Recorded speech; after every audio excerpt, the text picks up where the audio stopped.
Karnal, uma frase que costuma ser atribuída ao Nietzsche. Então, antes de falar sobre toda a sabedoria da frase, é correto atribuir a frase ao Nietzsche? É correto, está no Crepúsculo dos Ídolos, ou seja, 1888. Não estou tão de cabeça, mandaram eu pesquisar se era correto. Não sou tão bom assim.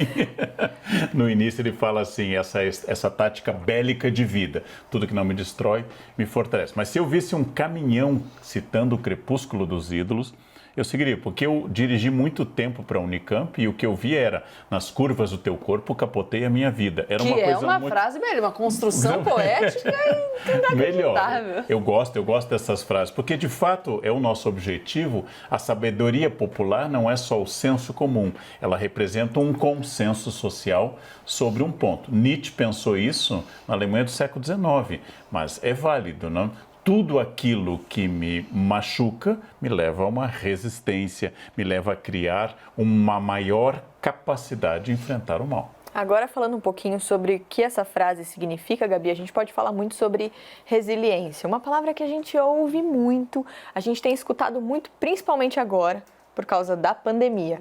Quando a gente fala de resiliência, a gente precisa entender o que é resiliência, mas também saber respeitar os nossos limites. Como encontrar esse meio do caminho? Eu acho que a resiliência é um valor importante. A resiliência é a capacidade de resistir às situações desafiadoras e evoluir a partir delas. Então, de fato, aquilo que não nos mata nos fortalece, mas a gente tem que sempre tomar cuidado em não glamorizar sofrimento. Então, a resiliência é um valor. E aí, uma interpretação equivocada desse valor pode nos levar a acreditar que é louvável você permanecer numa situação de sofrimento, porque aquilo faria de você uma pessoa resiliente. E eu não acredito que a gente deva se submeter deliberadamente ao sofrimento, não acredito que exista valor nessa existência difícil, trágica, embora a gente, enfim, veja muito isso na literatura, por exemplo. Então, tem que tomar esse cuidado. Pandemia. A pandemia tem muitos fatores da pandemia que a gente não consegue controlar. Então, é interessante que a gente vivencie esse momento, sinta as dores, mas consiga evoluir e sair desse período mais fortes. Mas existem outras coisas que a gente pode fazer. A gente pode se cuidar, a gente pode usar máscara, a gente pode pressionar por políticas públicas que garantam a aquisição da vacina. Então, é importante olhar para a situação, o que eu não posso mudar, eu, enfim, vivencio e aprendo e evoluo a partir daquilo. Mas se tem algo que eu possa mudar para evitar uma situação de sofrimento, aí tem mais valor sair daquela situação, mudar o que está acontecendo e não permanecer em sofrimento, tomando na cabeça sem fazer nada e achando que isso é legal. Adorei o final, super elegante, né, Karnal? Tomando na cabeça sem fazer nada, Prioli e Gabriela. Adorei. Quem acompanha a gente nas nossas redes sociais deve ter visto que hoje a gente fez um post diferente. Por quê?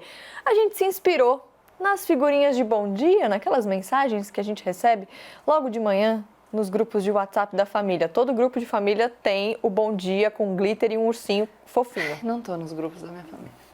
Uma simpatia. Ou também naquelas publicações com frases motivacionais, com paisagens bonitas ao fundo. Olha só como ficou a nossa imagem de hoje. O que não me destrói me fortalece. Coitado do Nietzsche, gente. Cada episódio dessa série especial vai ter um post com essa pegada, então você fica de olho lá nas nossas redes sociais para saber quando vai ter episódio novo. Lembrando que, claro, a gente conta com a participação de todos vocês. É só deixar ali nos nossos perfis a sua sugestão de frase de sabedoria popular para a gente construir um programa bem legal sobre isso. E claro que quando for uma frase que vocês sugeriram, a gente fala aqui também. Por exemplo, a gente poderia falar do quem vê o close não vê os corres? Pode.